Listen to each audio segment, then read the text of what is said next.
એશિયાની મોટી શુગર ફેક્ટરીઓમાં સ્થાન ધરાવતી બારડોલી શુગરની વ્યવસ્થાપક સમિતિની ચૂંટણી માટે આજે વહેલી સવારથી મતદાન શરૂ થતાં મતદાન પ્રક્રિયામાં યુવાનો, વયોવૃદ્ધ અને દિવ્યાંગ મતદારો પણ ભાગ લઈ રહ્યા છે. બારડોલી, કામરેજ તાલુકાના વિહાણ અને પલસાણા તાલુકાના ગંગાધરા ખાતે કુલ 3 મતદાન મથકો પર મતદાન ચાલી રહ્યું છે.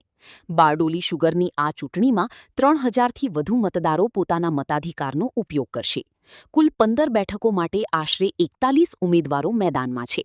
ચૂંટણી પહેલા જ સહકારી મંડળી પ્રતિનિધિની એક બેઠક બિનહરીફ જાહેર થઈ હતી. બારડોલી શુગર જેવી મહત્વની સહકારી સંસ્થાની વ્યવસ્થાપક સમિતિ પર કઈ પેનલનો કબજો થાય છે તેના પર સહકારી ક્ષેત્રની નજર છે. મતદાન પ્રક્રિયા પૂર્ણ થયા બાદ 18 ઓગસ્ટના રોજ મતગણતરી થશે અને પરિણામ જાહેર થતાં નવી વ્યવસ્થાપક સમિતિનું ચિત્ર સ્પષ્ટ થશે. આજે 16મી ઓગસ્ટ 2026ના રોજ શ્રી ખેડૂત સહકારી ખાંડ ઉદ્યોગ મંડળી લિમિટેડ બાબેન બારડોલીની ચૂંટણી યોજાઈ રહી છે. બારડોલીમાં કુલ 5 ઝોનનું મતદાન સાર્વજનિક વિદ્યાલય અસ્તાન ખાતે, બીજી 3 બેઠકનું મતદાન ગંગાધરા હાઈસ્કૂલ ખાતે અને બીજી 3 બેઠકનું મતદાન કામરેજ તાલુકાના વિહાણ હાઈસ્કૂલ ખાતે થઈ રહ્યું છે.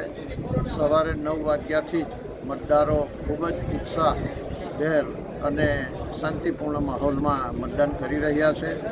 કુલ 15 બેઠકો પૈકી એક બેઠક એ સહકાર પેનલની બિનહરીફ થઈ છે અને 14 બેઠકોનું આજે મતદાન થઈ રહ્યું છે. બારડોલી વ્યવસ્થાપક સમિતિની શુગરની ચૂંટણી છે. ખાસ કરીને તમે બહારથી આવ્યા છો, આપનો અભિપ્રાય કયો છે? જન્મભૂમિ, કર્મભૂમિ અને માતૃભૂમિ એના ખેંચાણની આખી લાગણી જુદી છે અને મારા છેલ્લા 30 વર્ષના સહકારી, રાજકીય, સામાજિક જીવનમાં જે અમે કામગીરી કરતા હતા એ બધા મિત્રો જ્યારે આગ્રહ કરતા હોય એ સિવાય અમારો પોતાનો સ્વાર્થ ગણીએ તો સ્વાર્થ, કારણ કે પરદેશ કરતાં અમારું અહીંયા આર્થિક હિત વધારે છે. તો એને ધ્યાનમાં રાખીને અમારી ફરજના ભાગરૂપે અમે મતદાનમાં જરૂરી સમજીને અમે પોતે અમારી સ્વેચ્છાએ આ નિર્ણય કરીને આવીએ છીએ અને અમારા હિતની જાળવણી અમારી દ્રષ્ટિએ જે કરી શકતા હોય એને સહકાર આપીએ છીએ અને અમારી ફરજ પૂરી કરીએ છીએ.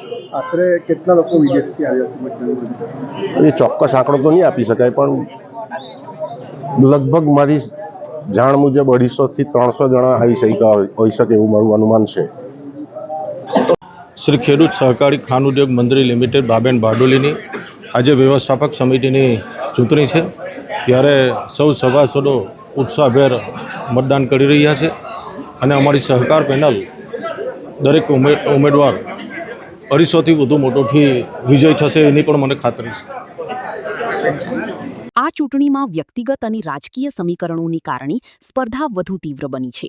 પૂર્વ જિલ્લા પંચાયત પ્રમુખ ભાવેશભાઈ પટેલ અને પૂર્વ જિલ્લા પંચાયત પ્રમુખ ભાવિનીબહેન પટેલના પતિ અતુલભાઈ પટેલ સામસામેની પેનલમાંથી ચૂંટણી લડી રહ્યા છે. ભૂતકાળમાં તેઓ એકબીજાના સહયોગી હતા.